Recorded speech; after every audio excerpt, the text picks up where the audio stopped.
Good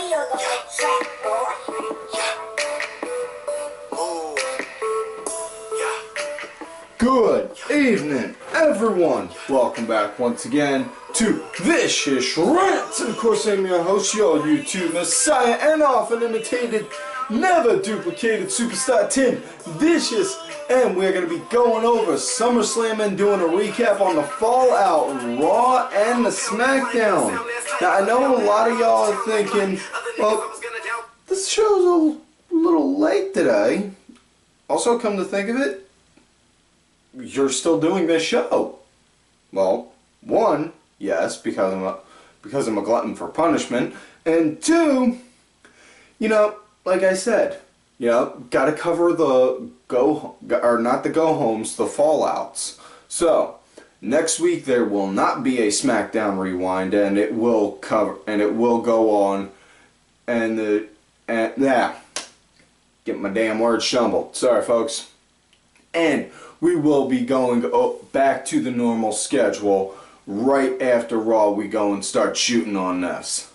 Now, with that said, on with this week's show, talking about with SummerSlam. Honestly, it had its faults. It had its faults. My biggest gripe, though, honestly, was with the Brooklyn crowd. You know, and I'll get to that in a moment, but I don't want to jump a few pages ahead when I shouldn't have to. First up, we got for the pre-show, we got excuse me, the VaudeVillians going against the VaudeVillians, the Ascension, and Breezeango versus Hype Bros, the Usos, and American Alpha. Yeah. That pretty much summed up that match, you know.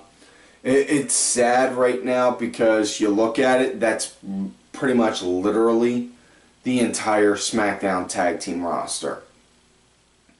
And it was pretty much just a mirror match from the match earlier in that week from SmackDown itself. So,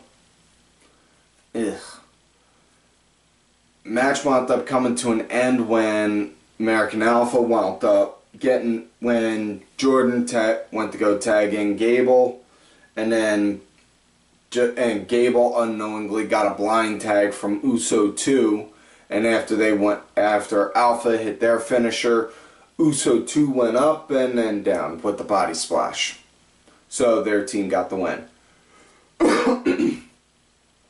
Next matchup after that, it was the Dudleys versus Neville and Zayn.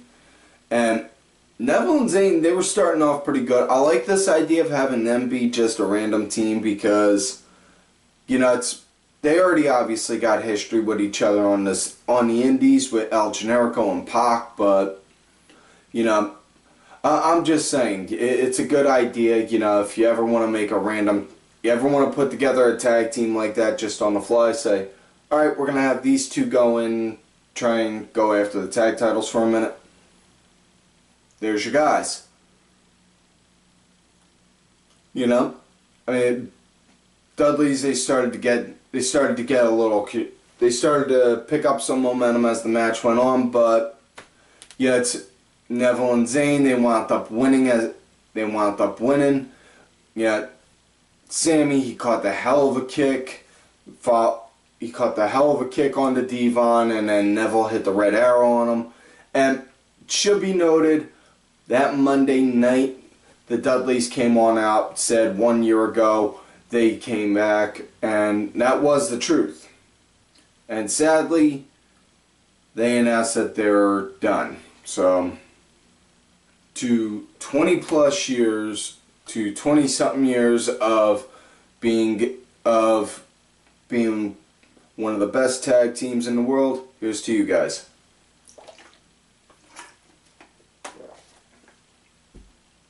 Never hear me argue denying their greatness. You know, probably best memory got from the Dudleys has got to be Viking Hall. Seeing them come out, they were in a match with New Jack and Cronus. Joel Gardner came out, and I had a wad of gum, roughly like the size of a 50-cent piece, and I just jammed it right into Joel Gertner's head. But yeah. Next matchup. Now we are done with the pre-show. Now, let's go to the main show. First match of the night. It was the first in the best of 7 series between Sheamus and Cesaro. And yeah, a lot of people are kind of dissing and shitting on the idea of these two doing the matches. Honestly, I got no problem with it. You know, these guys can put on good shows. It's just a matter of, you know, with the way a lot of the Smarky McSmarkertons are, they're going to be like, oh, well, these guys are on. Time to go and take a piss break. You know, and it's just, these guys can work pretty good with each other. Don't see why you're going to shit on it. You know? I mean, if you were talking about a match that had the technical prowess of Kelly versus Layla, then by all means feel free to shit on that, but, you know. But yeah, this was a good match. Those, yeah, a lot of good move, counter move kind of set with each other. And, you know, very physical, you know. Yeah, that Cesaro, man, way off. I'm sorry if I'm looking like I'm pausing or coming off a little slow, folks. I'm not trying to. It's just trying to put it into words on how to describe it. It was real good. You know, Cesaro, he was just freaking nuts with this match. The way, you know, but the match wound up coming to an end. Sheamus, wham, thumb to the eye to Cesaro, and then hit him with the bro kick. So he got the 1, 2, 3, and that was it. So Sheamus starts off the best 7, excuse me, with the win. Now there was no match between them on Raw for it, so gonna have to wait until next week for the next round, kiddies. Next matchup after that, we got Enzo and Cass going up against Jericho and Owens, in which case Jericho and Owens, you know what they brought to the table? Do you? They brought it. But yeah,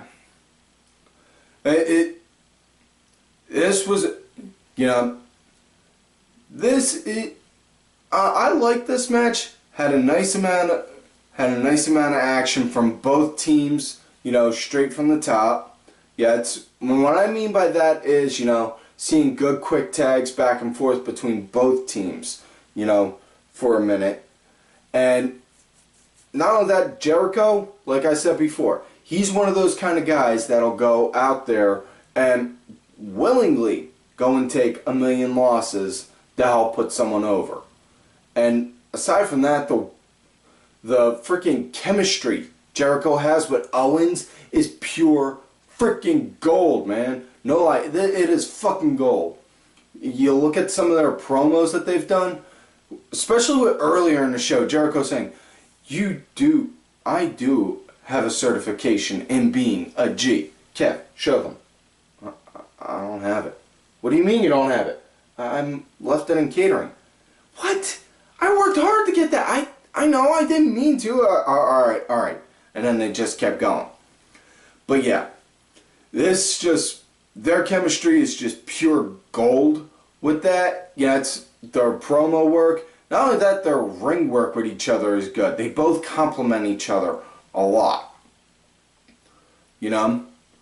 Definitely hoping down the road we can see good tag team work with them too. Also can wind up seeing them eventually making them two have a feud. Yeah, it's just a matter of when, not if. Yeah, but other than that, not much else to really go off of, you know, to say what to expect or what was expected for the match, you know. But match wound up coming to an end when Owens wound up taking out Cass. And then Owens wound up getting Enzo up for the pop-up. And Enzo went over Owens, and then Jericho, wham, caught him with the code breaker. Got the 1, 2, 3. That was it. Next matchup, we got the women's match right now. Charlotte versus Sasha, and man, this did not disappoint one bit. These girls can go. No lie. And I, honest to God, I thank Dusty on that from back when he was like, God rest his soul. Thank Dusty on that from being it, from all that work he put them in NXT. You know? This was really good, hard-hitting, you know? Real good, hard-hitting work, man. Definitely loved seeing it. Yeah, that probably real scary moment in the match. Some people were saying it looked like a botch. I watched the replay on it a couple times. It didn't really look it. Charlotte had Sasha up, and Charlotte was up on the second rope, and then boom, dropped her, and she came down. Looked like it was a botch, but didn't. I don't know. Didn't look like one to me. I don't think it really looked like one. But yeah, it's that and freaking the top, that and Charlotte going for the razor's edge from the top rope, and then Charlotte just countering it, or not Charlotte, Sasha countering it right out of nowhere, just hitting the freaking Frankensteiner. Just whew, damn, this was nuts. Like I said, this was good. I mean, it suffice to say, SummerSlam is going to be pretty much freaking Sasha's go-to pay-per-view. You know, if this is the case, on how you want to keep on working her. Because this girl can really go. But yeah. That and Sasha wound up doing the freaking, all the way from the top rope, doing a knee stomp to Charlotte to the outside. That was... honestly, I worry anytime I see her do that knee stomp, because I got a bad knee myself, and I'm just thinking, God damn, put all that pressure down on that knee, girl, you're going to hurt yourself. You're going to hear something pop one of these days. Ugh. But yeah, the match went on. It was good back and forth, move, counter move, you know, real good, but... match wound up coming to an end. Sasha, she had the bank statement locked in, and just as she did, Charlotte wound up reversing it into a roll-up, got the 1, 2, 3, and then that was it. Now, it should be noted, though, that Sasha wound up getting... that Sasha, she was showing that she was pretty hurt. She was hurt pretty bad after the match, and did say, and there were reports out there saying she's going to be taking some time off. A lot of people were speculating it was on the wellness policy, on a wellness policy violation. Not the case at all, my friends. What it is, she's actually out because she's going to be taking some time off to help with some aggravating injuries. Not only that, you know, hundreds of fanboys cried tears of rivers because they found that she got married, and so time for her and the hubby to go and have some time together. Now, next matchup after that, we got Miz versus Apollo Crews. And this was a pretty good match in my book. I'll say that much, you know. Crews, my biggest issue with him. As much as I love Crews, honest to goodness, my biggest issue with him is he's smiling all the time. That big old grin of his, just like, dude, you know, you just got done having an ass kicking a little bit ago. Take the smile off your face, you know. You know, it's things like that. Aside from that, though, you know, you think about where he was from that point a year ago. He was just debuting at NXT, literally at that NXT Takeover show, and now look where he is. But it was a pretty good match between them two, you know. It had a nice pace to it, and can't really say anything about like near falls or finishes or nothing, but wasn't the case at all. Apollo, highlighted his athleticism. Miz, you know, he was playing good heel with it, you know, getting out when he had to. Yeah, but honestly, things I would like to see more from the Miz with that is, oh, don't mess with the moneymaker. You know, things like that. That, and for the love of God, please shut Maryse up. Because that, ugh. The French-Canadian accent, squealing accent, it's like nails on a chalkboard. Ugh. Match wound up coming to an end. Cruz wound up messing with the splash, and Miz wound up. Cruz went to go for one of his splashes. He missed, and then Miz got him. Wham! Skull crushing finale. 1, 2, 3. Just thank God he's not doing the figure 4 anymore. So now, next match of the night, one of the big anticipated matches, AJ Styles versus John Cena. And this did not disappoint one bit, man. No lie. Nice opening, had good feeling out, you know. This was just, whoa. These guys can work, you know. Styles wound up doing a... I'm more so surprised more than anything. Styles wound up doing a suplex on the apron. You know, that... It was just... Yeah, to the apron, they always say it's the hardest part. Folks, they are not kidding on that part. That is the hardest part of the ring. And you can't really put any padding down on there, and it's just... it's just begging to get hurt. No lie.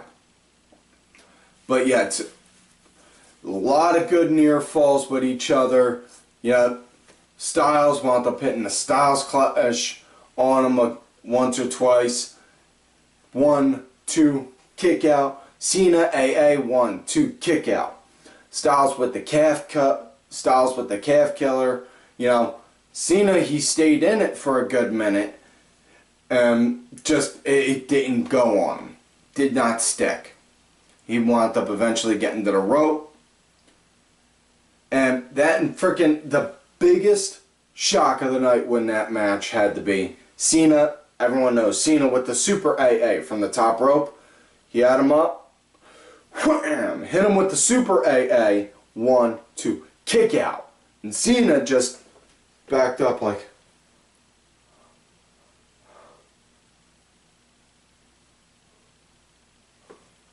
and sheer shock and awe over it. Like, what the fuck? What do I gotta do to finish this guy? What do I gotta do to kill him?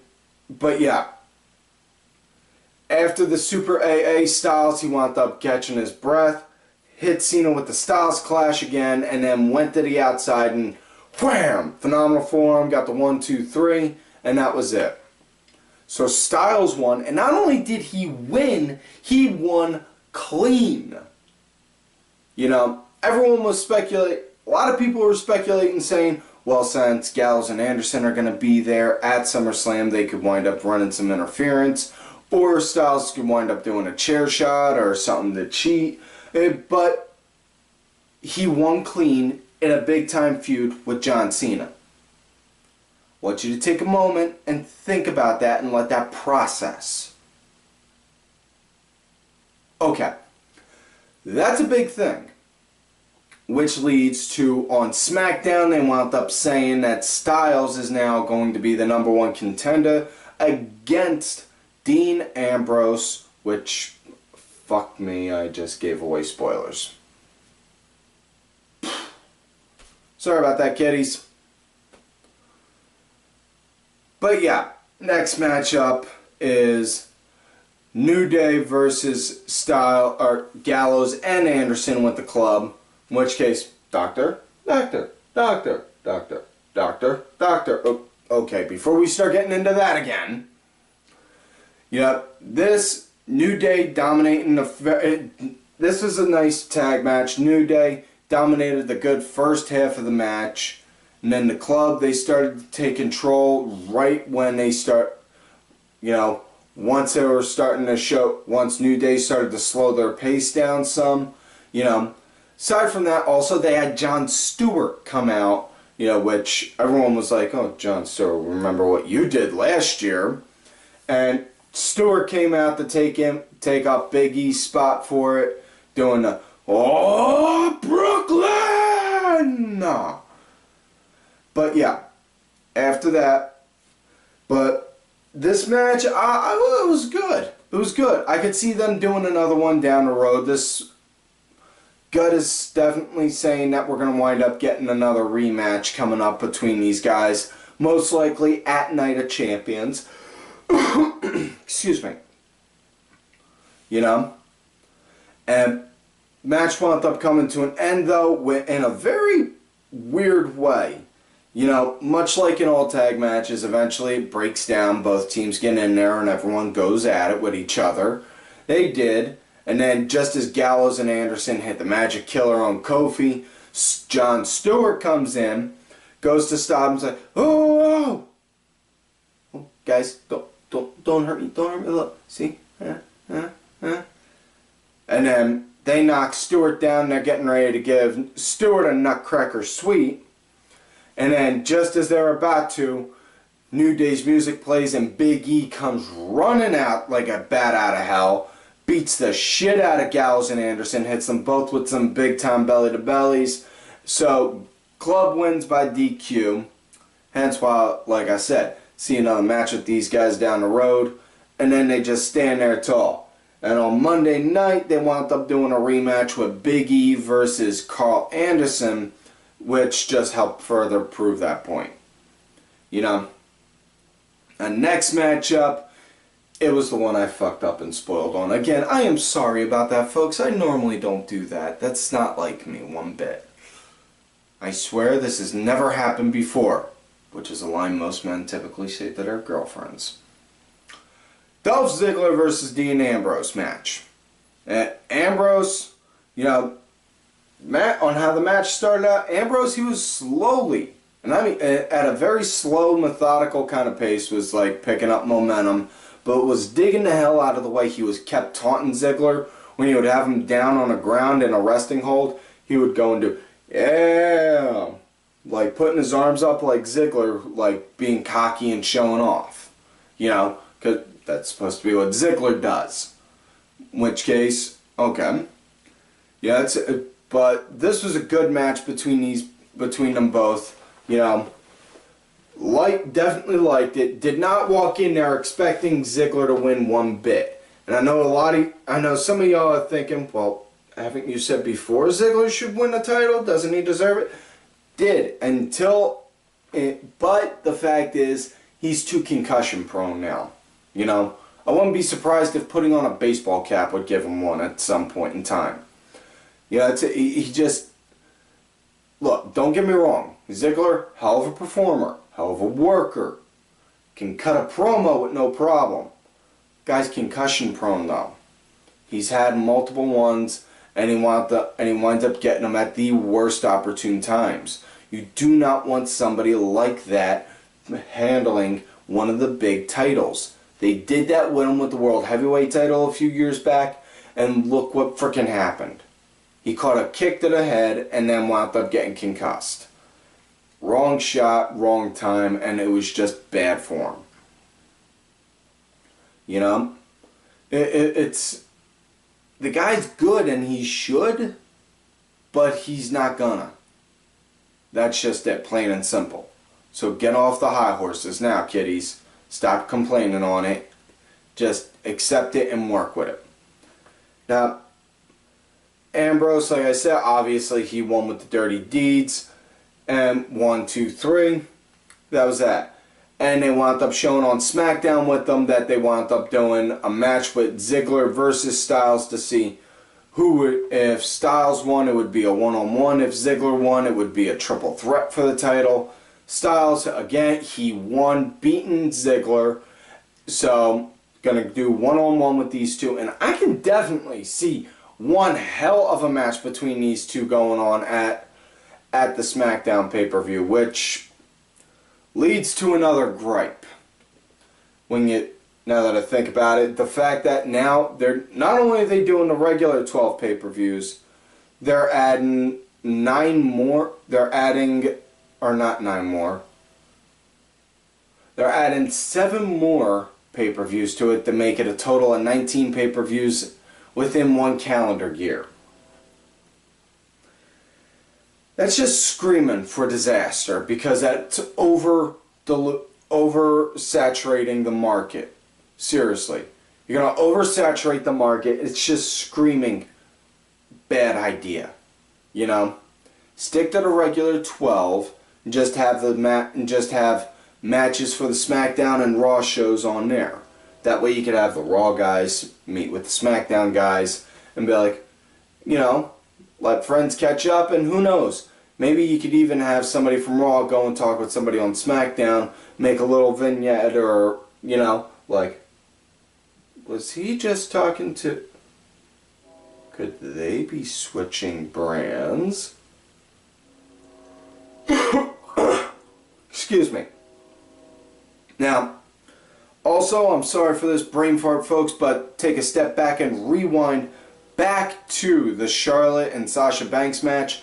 After that, on Raw, it should be noted that they did admit that Sasha will be out for a while, and then jolly old Mick Foley came on out and said, "We signed the newest free agent, the new hottest free agent for women's wrestling here to Raw, and of course we got none other than Bayley." So come on, somebody, a hug now.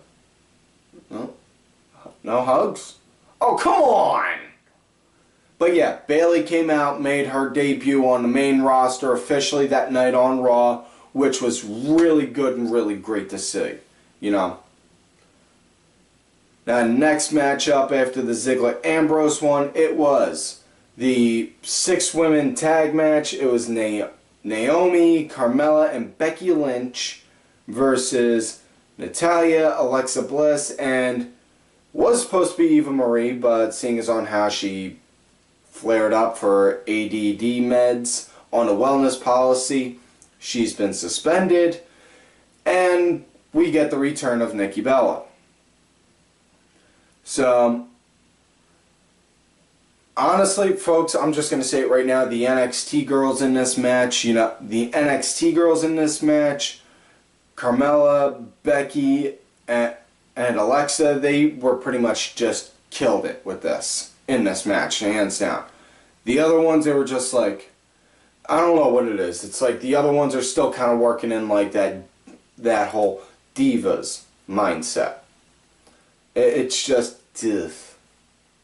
it's sad.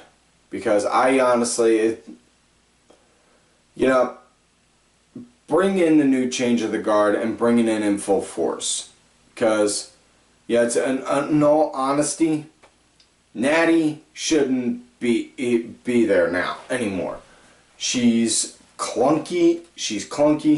Her promos don't sound anywhere near as good as they should. And honestly, and in all seriousness, she's only there because her last name is Hart. Because her uncle is Bret the Bitter Man. That's it, through and through. You know.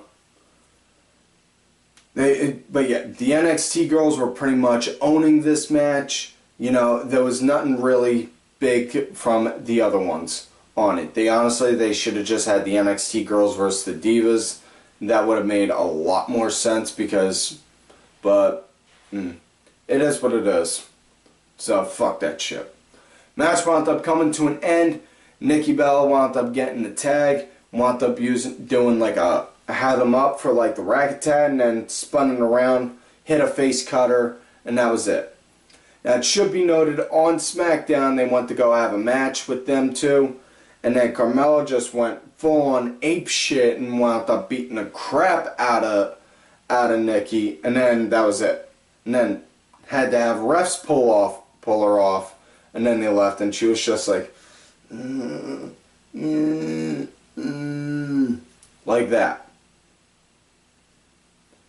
So now next matchup, it is Seth Rollins versus Finn Balor, for the new Universal title. Now, before this started, want to make a note real clear. Why I'm disappointed with Brooklyn led to this. Because they wanted to go and shit all over the design of the title. It looks exactly the same as the WWE World title, except the fact it's red, and where it says World Heavyweight Champion, like that, it says Universal Champion. Folks, I want y'all to think for a minute. One, using the same template saves on cost design. Two, who the fuck really cares on how the belt looks? You know? The title doesn't make the man makes the title. Case in point, remember the hardcore title? People are screaming up and down all the time up there on the Twitter that, oh, they should bring back the hardcore title. We want the hardcore title. Blah, blah, blah, blah, blah. You know, honest to God, all that was a wing belt smashed up with a sledgehammer and held together with a duct tape. And that was even intentionally meant to be a real title. That was just a novelty gimmick that Vince made for Foley on TV. You know? But the fact of the matter is, that proves the point. The title don't make the man makes the title. Mick had that. He carried that until he dropped it. And then when he dropped it, the title started picking up momentum. And as it picked up momentum, you know, then it wound up becoming an actual coveted prize. No different than what this would be. But seriously, this pissed me off to no end. These two guys go out there, put their bodies on the line for your entertainment, put on a hell of a show, and then y'all are going to sit there and bitch about the fact that it's a red belt, that they used red leather and used the same template as the World Heavyweight title. Fuck you. Now, back to the Rollins and Balor match. Balor started out real good and real strong, targeting Seth's knee right off bat.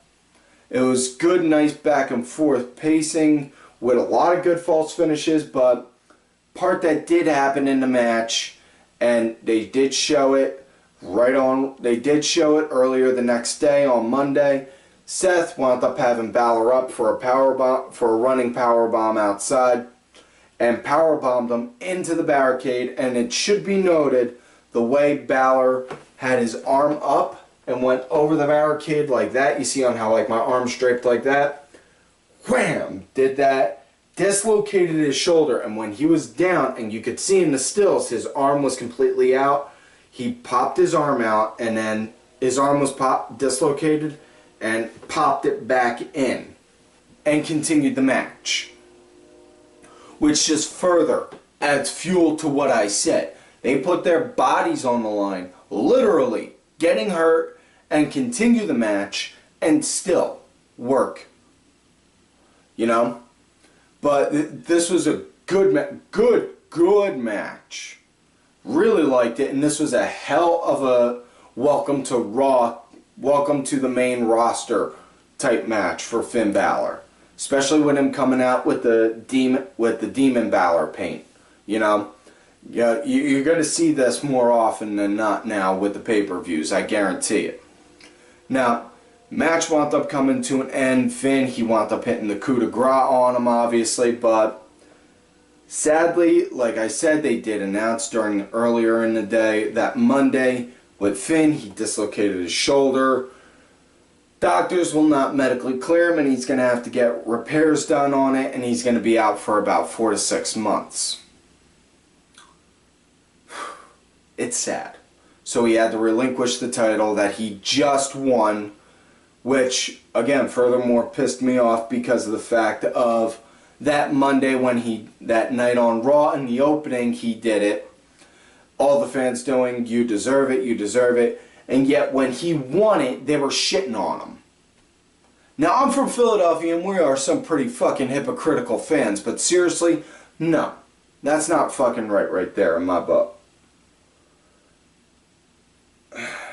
Now, main event of the night time, folks.